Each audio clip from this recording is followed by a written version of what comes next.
La siguiente técnica de evaluación de proyectos de inversión que vamos a abarcar es no solamente mi favorita, sino la más utilizada. Les voy a explicar por qué. Y bueno, es quien marca aquí la pauta. Estamos hablando no más ni menos que de la técnica del valor presente neto. También se le conoce como el valor actual neto y es la técnica más utilizada porque cumple con todas las características y condiciones para valorar objetivamente a nivel monetario una inversión. ¿Qué es lo que la caracteriza? Termina siendo valga la redundancia, el valor presente de los flujos de caja futuros que vamos a proyectar de una propuesta de inversión, y una vez que tengamos ese valor presente se le tiene que restar el desembolso inicial. Este desembolso inicial se hace en el presente y por eso es que hablamos en términos netos, porque estamos considerando cuál es el valor monetario de esta inversión el día de hoy para poder determinar si es rentable o no y si vale la pena ejecutar el proyecto o sencillamente descartarlo. ¿Cuál es el criterio de aceptación? Que se tienen que aceptar todas aquellas propuestas que generen un BPN positivo. Es bastante sencillo y de lo contrario se tiene que rechazar. Vamos a elaborar un poco más acerca de lo que son estos elementos. Estamos considerando que la evaluación perdón, de la viabilidad del proyecto se tiene que basar en qué tan atractivo es. Y para que sea atractivo para un inversionista y también para un gerente, tiene que cumplir con tres condiciones.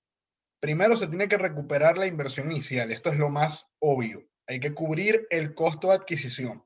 Además, se tiene que pagar por el uso del dinero. Recuerden que tenemos una tasa de rendimiento, tenemos unos inversionistas que por un tema de costo de oportunidad y por lo que es el valor del dinero en el tiempo, están cediendo sus recursos hoy para financiar estos proyectos. ¿Qué es lo que se busca? Que generen rentabilidad, que generen flujo de caja para poder pagar estos, vamos a decir, estas condiciones. ¿En qué sentido? Si hablamos de un banco, va a exigir intereses. Si hablamos de unos tenedores de bonos, van a exigir unos cupones.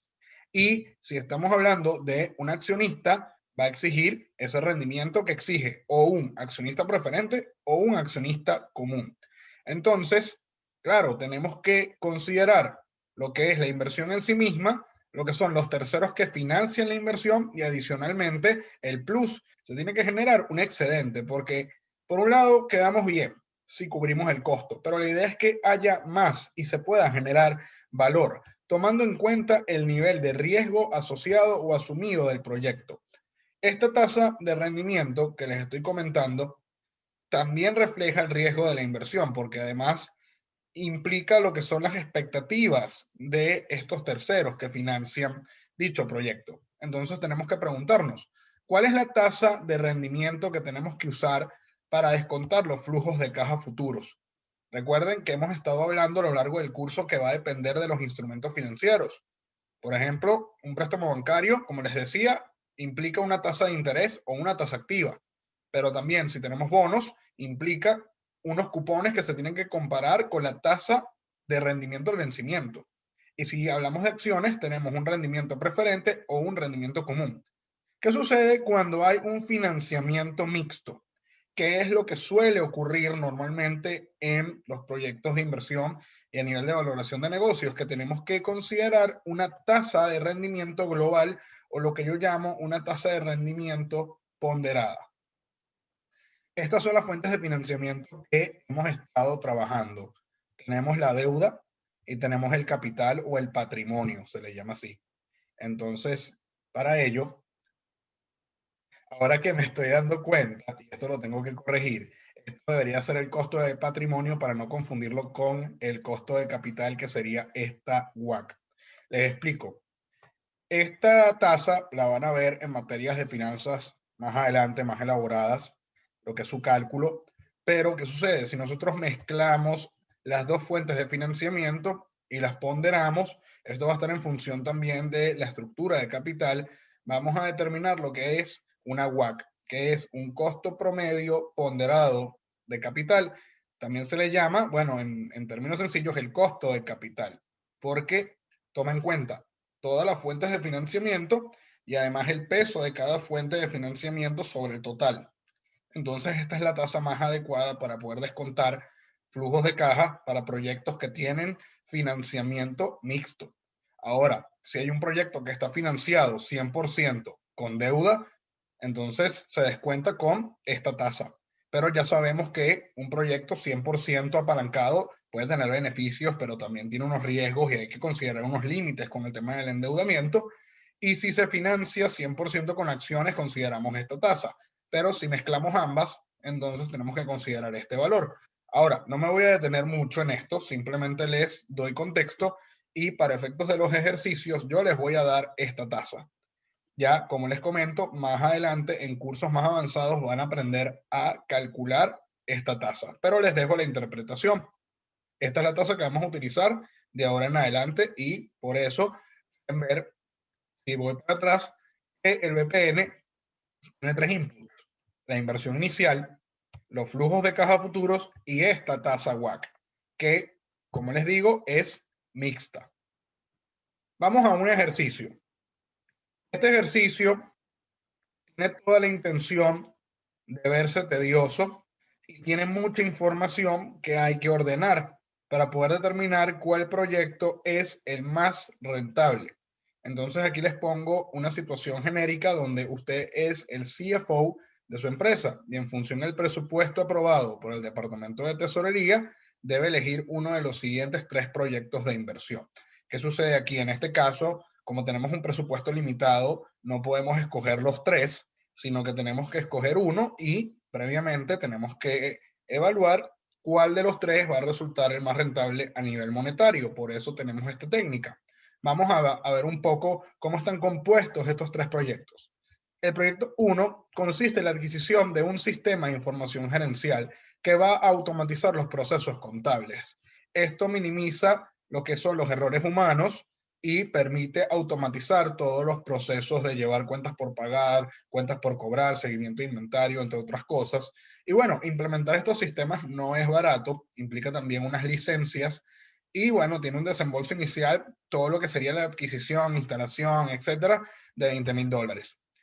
Ahora, tenemos que cubrir estos 20,000.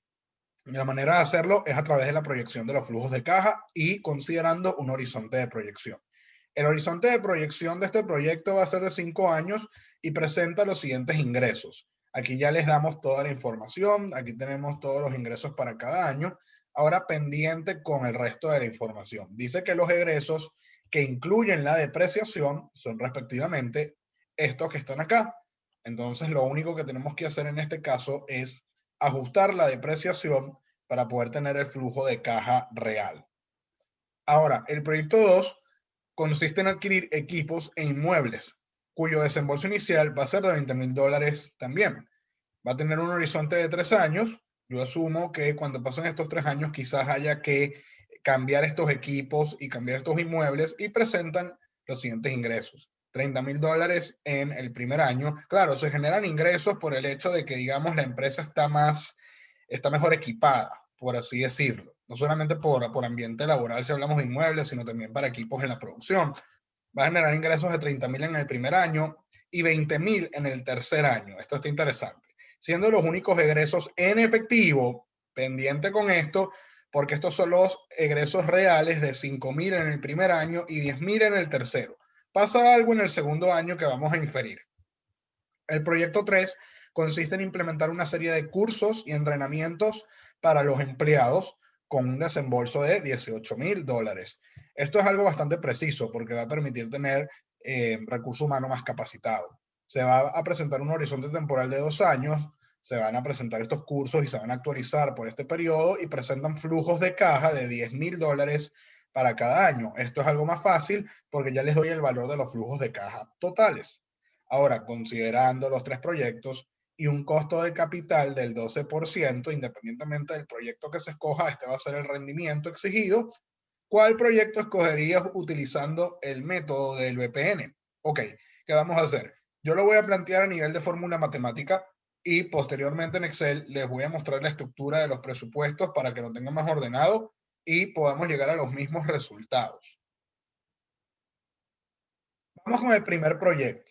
El proyecto 1 implica lo siguiente, tiene ingresos y tiene egresos durante los 5 años. Sé que aquí quizás la fórmula no se vea de la mejor manera, entonces aquí puedo darle zoom, sí, mucho mejor. Ok, fíjense acá, es lo que está sucediendo. Hay que considerar ingresos y egresos.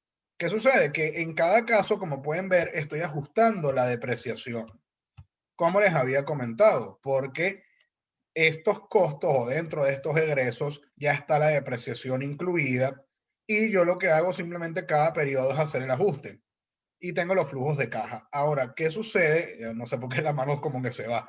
Tengo que descontar estos valores al 12%. Entonces aplicamos la fórmula de renta variable porque los flujos de caja son distintos. Esto es lo más usual para una fórmula de BPN. Es muy extraño, diría yo, ver fórmulas de valor presente neto con rentas constantes o rentas perpetuas. Son casos particulares. Voy a quitar aquí el zoom porque realmente prefiero usar el láser acá.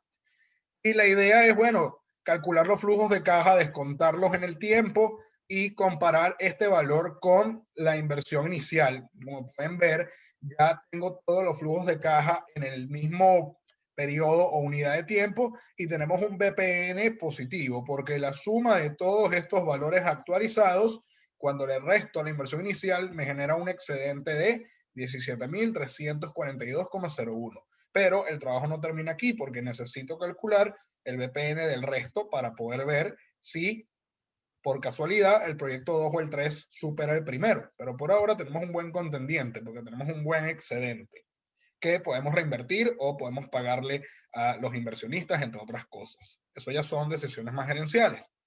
En el proyecto 2 tenemos una particularidad.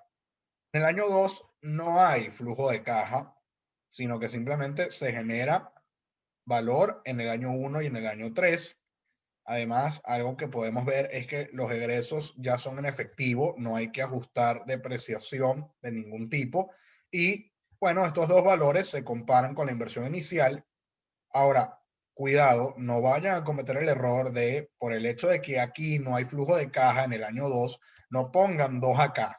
Cada flujo de caja está ubicado en un momento determinado y se tiene que descontar en función a ese tiempo. Eso ya lo hemos trabajado.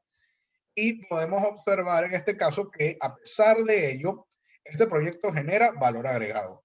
Pero la opción 1 es mejor porque tiene un BPN más elevado. Vamos con el proyecto número 3. En el proyecto 3 es más sencillo porque ya tenemos los valores de los flujos de caja, no hay que hacer ningún cálculo, no hay que hacer ningún ajuste, tiene 2 años y bueno, aquí lo que va a impactar, para que ya tengan una idea, es, va a impactar la tasa, lo que es este costo de capital, va a impactar los flujos de caja y en el tiempo que se generen y lo que sería la inversión inicial. Y dependiendo de los resultados se pueden ajustar estas variables. Como pueden observar, si yo hago este cálculo en términos netos, me da negativo. Eso significa que hay un déficit. No puedo cubrir la inversión inicial, no puedo pagarle a los inversionistas y genero una, y lo voy a poner así de dramático, una destrucción de valor en la empresa que reduce el valor de sus activos. Entonces este proyecto lo tengo que descartar y me quedo con el proyecto número 1. Claro, recuerden que estos son estimaciones. Estamos esperando y la idea es que estos flujos de caja se generen en este momento. A veces sucede que ocurre algo mejor a lo esperado o incluso pasa algo peor y los flujos de caja son menores. Entonces se tiene que hablar de varios escenarios y los presupuestos se suelen reajustar a medida que se les va haciendo seguimiento. Bueno, esto fue con los cálculos. Aquí tenemos la fórmula en Excel que para mí es mucho más práctico. Claro, aquí se los dejo en inglés, que sería Net Present Value, pero en español tienen que aplicar lo que es BNA, ya se los voy a mostrar en Excel. Y nada, aquí ponemos los valores, ponemos la tasa, ponemos los valores y tenemos que restarle aparte la inversión inicial. Eso por un tema de error en Excel que ya les voy a comentar. Bien, aquí tenemos el ejercicio número 3 en Excel. Recuerden que tienen este archivo en módulo 7 para que lo puedan revisar. Y a diferencia de lo que está en la lámina, aquí tienen ordenado todos los componentes de los flujos de caja de cada proyecto en cada año en función al horizonte de proyección y con todos los cálculos hechos. Esto se los voy a dejar para que lo puedan revisar con más detalle y más calma, que es lo que tienen que tener presente, que en el proyecto número 1 tenemos una inversión de 20.000 y una depreciación. La depreciación es cuestión de tomar el valor de la inversión inicial y lo dividimos entre la vida útil. Como tenemos 5 años de proyección, vamos a asumir de manera conservadora que la vida útil es 5 años, pudiera ser más, pero no tenemos la información. Entonces, este gasto de depreciación que estoy resaltando es el que vamos a ajustar en el flujo de caja. ¿Qué pasa? Que tenemos los ingresos y los egresos y tenemos un flujo de caja neto inicialmente. ¿Y qué pasa? Que luego tenemos que ajustar este gasto de depreciación como hicimos en la fórmula matemática. Y la inversión inicial, recuerden que va aquí en el año cero y nada más se va a hacer una vez.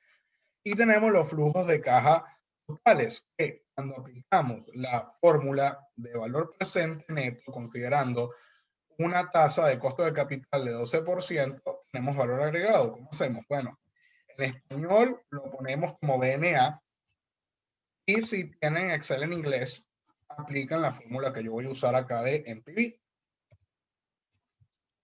Tenemos que tomar como patrón la tasa, punto y coma, y escogemos los valores de los flujos de caja futuros.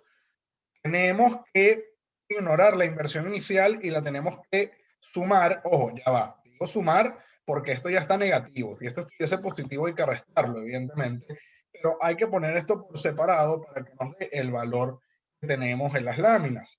¿Qué sucede? Que Excel tiene un error que si nosotros en la fórmula de valor presente neto incluimos la inversión inicial, va a descontarla en el tiempo y eso no tiene sentido porque la inversión inicial ya está en el periodo cero.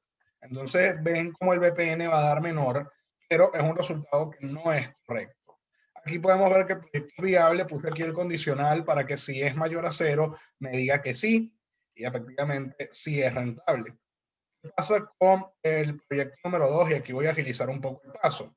Que el tema acá es, yo puedo calcular un gasto de depreciación considerando la inversión y considerando el horizonte. Pero pongo aquí yo en los comentarios que ya está ajustada en los egresos. De hecho, aquí comento, sí, que estos egresos ya son en efectivo. Entonces, ya la depreciación está ajustada aquí. No hay que hacer el ajuste nuevamente, porque si no, se estaría sobreestimando el flujo de caja. ¿Qué sucede? Que en el año 2, bueno, debe ser un año en donde o no hay flujo de caja o lo que puede ser normal, no tenemos la data, es que los ingresos hayan sido iguales a los egresos efectivos. Entonces, digamos que no hay flujo de caja, pero tampoco hay pérdida. ¿Ok? Entonces, eso es lo que seguramente ocurrió. Y bueno, consideramos la misma tasa, el mismo WACC, y nuevamente aplicamos la fórmula de NPV. De hecho, bueno, pueden poner aquí la inversión inicial de una vez. ¿Ok? Y vamos a ponerla acá una vez negativo. Y sumamos aquí el NPV. Consideramos la tasa y consideramos los flujos de caja. Fíjense que la fórmula está diseñada para que tomen en cuenta el valor del dinero en el tiempo y a pesar de que aquí no hay nada, igual cuenta el último flujo de caja como el tercer periodo. Entonces da como la fórmula. Bueno, escogemos el proyecto viable, sí, pero quedamos con el proyecto 1. Por último, tenemos acá el proyecto 3. Realmente no hay mucho que hacer aquí, simplemente pongo los flujos de caja ya en términos netos y aplico la fórmula, nos da negativo. Entonces, para que podamos tener un BPN positivo aquí en esta opción, pueden pasar varias cosas. O cambiamos la inversión inicial y ponemos por lo menos una inversión menos cuantiosa. Fíjense que ya con cambiar esta variable tenemos valor agregado. Ahora, podemos cambiar también los flujos de caja. Si hacemos una estimación y ocurre un resultado mejor esperado en el primer año, ya tenemos valor. O pudiéramos cambiar esta tasa, pero es difícil, ¿no? Porque habría que negociar con accionistas, negociar con acreedores. Basta con que la WACC baje para que el BPN se vaya haciendo más positivo. Hay una relación inversa entre ambas variables y bueno, aquí podemos ver que con una tasa de coste de capital de financiamiento del 6%, básicamente la mitad, genera valor. Entonces, bueno, con esto concluimos este ejercicio. Vamos a continuar con la última técnica de evaluación en el próximo video y ya con eso podemos hacer un ejercicio final para cerrar el curso. Entonces nos vemos en el siguiente video.